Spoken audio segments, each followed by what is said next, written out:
Hello दोस्तों, नमस्कार। आप सभी का स्वागत है आपके अपने YouTube channel current affairs magic में। और आज हम 19 सितंबर की बात करने वाले हैं। और हमारा पहला क्वेश्चन है कि एसबीआई जनरल इंश्योरेंस ने किस बैंक के साथ कॉरपोरेट एजेंसी समझौते पर हस्ताक्षर किए हैं। तो ये किए हैं यस बैंक के साथ में। और एसबीआई जनरल इंश्योरेंस ने और यस बैंक ने कॉरपोरेट एजेंसी समझौते पर हस्ताक्षर किए हैं। और कॉरपोरेट एजेंसी की जो समझौता है उसके अंतर्गत यस बैंक अपने ग्राहकों को जनरल बीमाकर्ता की खुदरा उत्पादों को वितरित करेगा। और एसबीआई जनरल इंश्योरेंस कंपनी के उत्पादों को 28 राज्यों और 8 केंद्र शासित प्रदेशों में यस बैंक के ग्राहकों को यहाँ पर पेश करेगा। यस बैंक के जो एमडी और सीईओ हैं वो प्रशांत कुमार हैं। और एसबीआई जनरल इंश्योरेंस के एमडी और सीईओ हैं प्रकाश चंद्र कंडपाल। और हमारा अगला क्वेश्चन है कि पेटीएम फर्स्ट गेम्स ने किसको अपना ब्रांड एम्बेसडर बनाया है।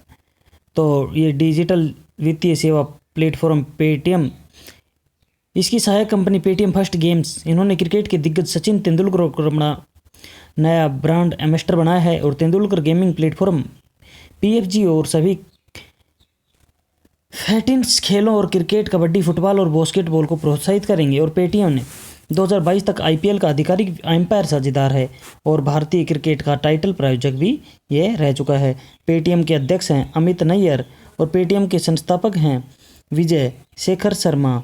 और इसकी स्थापना हुई थी अगस्त 2010 में। और जो पेटीएम का हेडक्वार्टर है वो नोएडा, उत्तर प्रदेश में स्थित है। हमारा अगला क्वेश्चन है कि आईबीएसए के विदेश मंत्रियों की वर्चुअल बैठक की अध्यक्षता किसने की। तो ये कि हमारे विदेश मंत्री श्री एस जयशंकर ने। और ये वीडियो कॉन्फ्रेंस के माध्यम से की गई।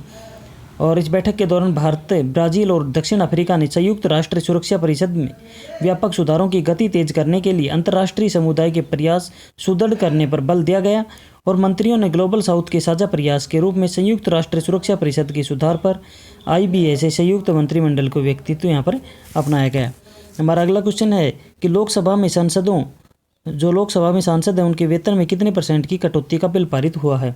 तो लोकसभा में संसद सदस्य वेतन भत्ता एवं पेंशन संशोधन विधेयक 2020 को 15 सितंबर 2020 को पारित कर दिया गया था।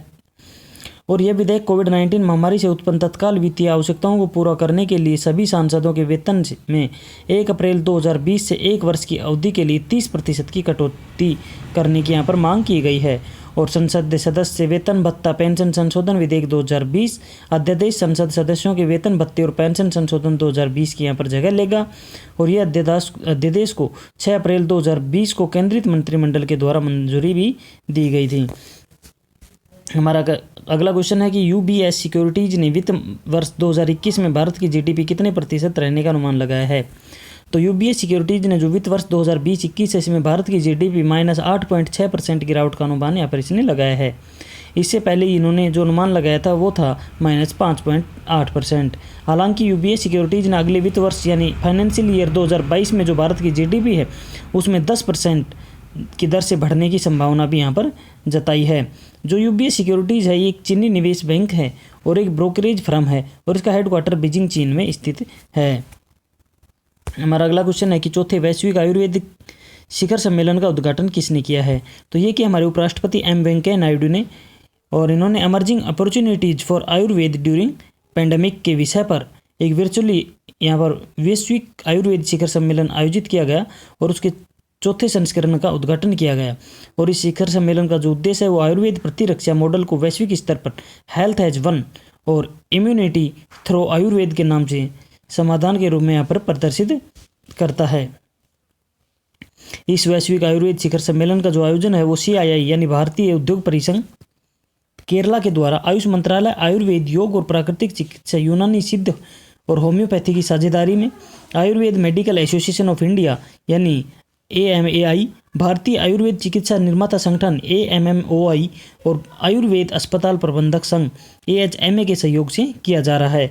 और इसके अलावा ये संयुक्त राज्य अमेरिका US ने national Ayurvedic medical association Switzerland में Swiss Ayurveda doctors and therapist association for Ayurvedic medicine in the Netherlands के द्वारा समर्थित है।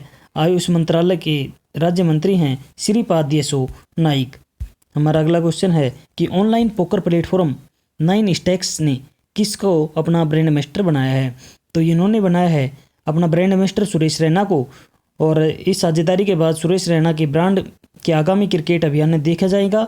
और यहाँ जहां वे भिन्न गतिविधियों के माध्यम से 9 स्टेक्स को बढ़ावा देने के लिए प्रचार करेंगे। रैना पिछले महीने ही अंतर्राष्ट्रीय क्रिकेट से संन्यास लेने की इन्होंने घोषणा की है और ये ब्रांड को अपनी खेल लोकप्रियता से जोड़ेंगे और प्रमुख लक्षित दर्शकों के लिए एक हाई ब्रांड रिकॉल बनाने में मदद भी करेंगे। जो 9 स्टेक्स है, इसकी जो स्थापना है वो सुधीर कामत, प्रतीक कुमार और ऋषभ माथुर, इन तीनों ने मिलकर 2017 में की थी। हमारा अगला क्वेश्चन है कि वर्ल्ड बम्बू डे यानी विश्व बांस दिवस कब मनाया जाता है? तो यह मनाया जाता है 18 सितंबर को और ये विश्व स्तर पर मनाया जाता है। और यह दिन बांस के जो फ़ायदे होते हैं उनके बारे में जागरूकता बढ़ाने, रोज़मर्रा के उत्पादों में इसका उपयोग को बढ़ाने के लिए मनाया जाता है।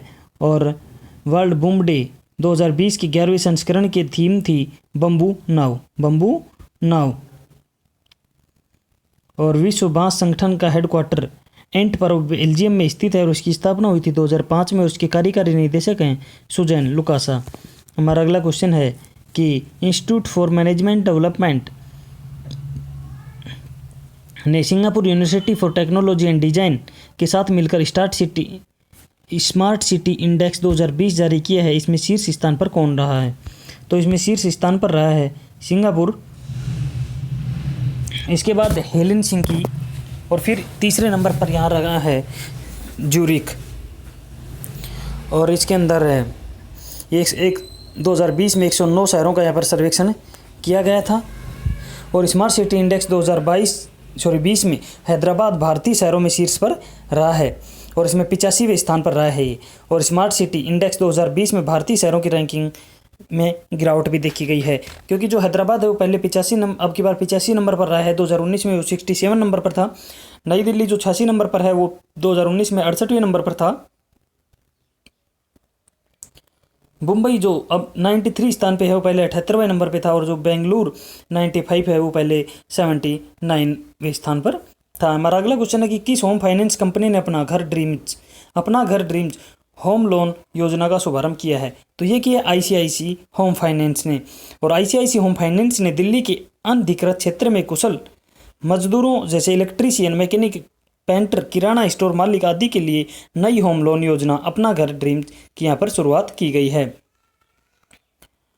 अब बात करें हम निधन की, तो माली गणराज्य में 1968 से 1991 तक सत्ता में रहने वाले पूर्व राष्ट्रपति जनरल मोसातोत्रे त्रोरे का निधन हो गया है।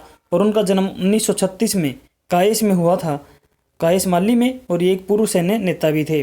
और माली गणराज्य की राजधानी बमाको और मुद्रा है पश्चिमी अफ्रीकी सीएम फ्रैंक।